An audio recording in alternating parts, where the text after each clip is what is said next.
What's up everyone, I'm Callum on Toast, and in today's video I'm going to be explaining how many fast moves we can squeeze in before the Team Rocket Pokemon start attacking again.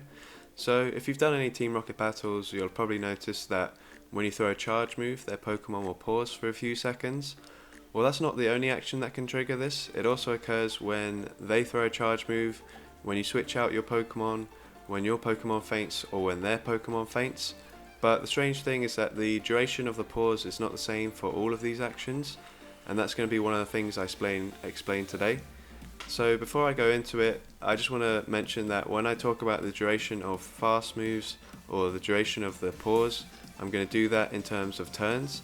And if you don't know, one turn in Pokemon Go is equal to half a second. So basically fast moves range between 1 and 4 turns in duration. An example of a 1-turn move is Dragon Breath, so you can hit 1 Dragon Breath every half second. An example of a 2-turn move is Mud Shot, an example of a 3-turn move is Snarl, an example of a 4-turn move is Confusion, so you can hit 1 Confusion for every 2 seconds. So when you hit a charge move, or when they hit a charge move, their Pokemon is going to pause for 5 turns. So that means if you're using a 1-turn move, you can hit 5 1-turn moves, and then you can hit your charge move and you won't have taken any damage from that Pokemon at all. If you're using a 2-turn move, then you're actually only going to be able to hit 2 fast moves, and then midway through the 3rd fast move they're going to start attacking again. Similarly, if you're using a 3-turn move, then you can hit 1 fast move, and then towards the end of the 2nd fast move they will start attacking again. And if you're using a 4-turn move, then you're only going to be able to get 1 in, and then they'll start attacking like basically straight after the 2nd fast move starts. When you switch out your Pokemon, or when your Pokemon faints, or when their Pokemon faints, you actually get 7 free turns. So if you're using a 1-turn move, you can get 7 fast moves in. If you're using a 2-turn move, you can get 3 fast moves in. If you're using a 3-turn move, you can get 2 fast moves in. And unfortunately, if you're using a 4-turn move, you can still only get 1 fast move in before they start attacking again. So it should be obvious that 1-turn fast moves are going to get the most benefit from these pauses, as you can continuously attack for the full duration of the pause, whereas for example if you're using a 2-turn fast move, you have to stop attacking 1 turn before their pause ends if you want to avoid taking any damage. But we'll see a few examples later in the video where 2 and 3-turn fast moves are able to get the full benefit of these pauses. One thing I want to mention quickly before we go any further is that the mechanics in Team Go Rocket battles have changed in the past, and it's very possible that they could also change in the future. For example, less than 2 months ago I'd say, you used to only be able to squeeze in 4 turns between charge moves, but now you can squeeze in 5. And they do make small changes like this every now and then, so just be aware that what I'm saying now might not apply in a few months' time. So the next thing I want to talk about is actually the duration of their fast moves. It actually makes a difference depending on whether they're using a 1-turn move compared to a 4-turn move. And the reason for this is in PvP and in Team Go Rocket battles, the damage is not applied on the first turn of the move, but rather it's applied after the 2nd to final turn, or you could say it's applied at the start of the final turn. So if you're using a 1-turn move like Fury Cutter, then the damage is dealt instantly, but if you're using a move like Confusion, the damage actually won't be dealt until after the 3rd turn has finished, or basically at the start of the 4th turn. The significance of this is that if we don't take any damage until the end of their fast move, then we can continuously attack even once they've started their fast move. As long as we can hit a charge move before the final turn, then we can avoid taking any damage. So what this means is if they're using a 4-turn move, you can actually squeeze in 2 extra turns, and then on the 3rd turn you'll hit the charge move, and that will mean that you avoid taking any damage on the 4th turn. If you're going up against a 3-turn move, you can gain 1 extra turn and then hit your charge move on the 2nd turn to avoid taking damage on the 3rd turn. So what this means is if you're using a 2-turn move against a Pokemon that has a 3-turn move, you can actually squeeze in 3 fast moves in between charge moves. So let's say I'm using Swampert against Houndoom. I can actually hit 3 mud shots between each charge move if Houndoom is using Snarl. So think that I usually get 5 free turns, but because I get an extra turn because Houndoom is using a 3-turn move, I'll actually get 6 free turns. And then that also means that I could use 2 3-turn fast moves. Say if I'm also using a Pokemon that has Snarl, I could hit 2 Snarls before Houndoom applies any damage to me.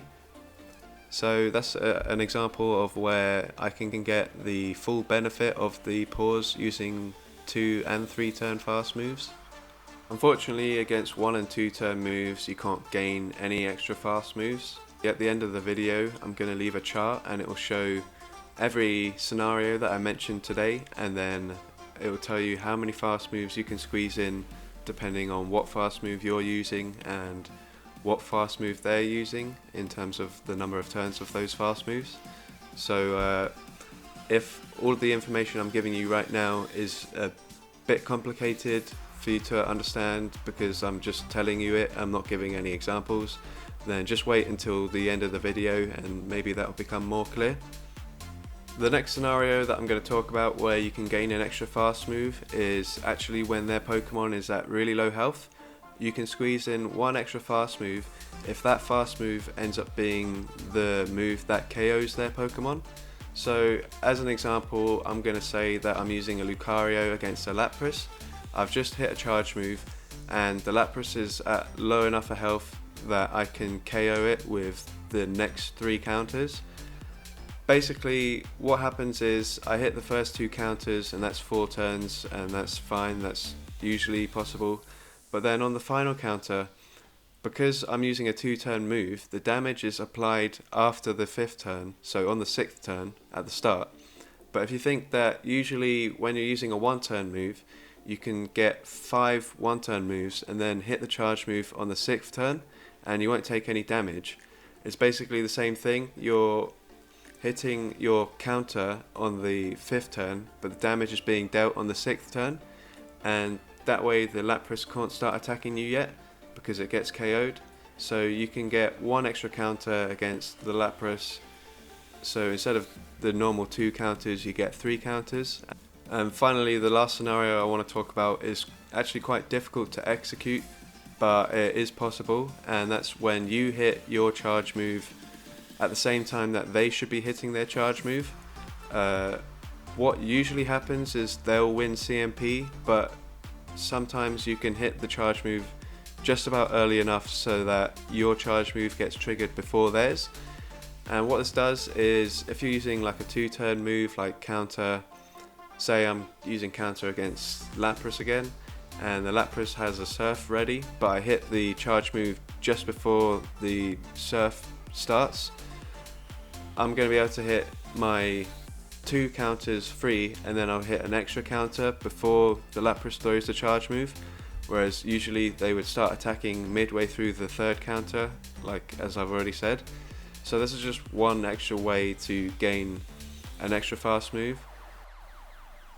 So here is the chart that I mentioned earlier. It has every scenario that I've talked about in this video, and then on the top it has the number of turns for their fast move, and then along the side the number of turns for your fast moves, and then in the middle is obviously the number of fast moves you can squeeze in between each action. Feel free to screenshot this, set it as your wallpaper if you want, I don't know, whatever is going to help you to remember this. But yeah, I'm just going to leave this on the screen for like another 10 seconds or so, and you can analyze it, or as I said, take a screenshot and then save it for when you need to battle against the Team Rocket leaders. And that's going to wrap up this video. So if you enjoyed it, leave a like, leave a comment letting me know if there's any things I can do to improve.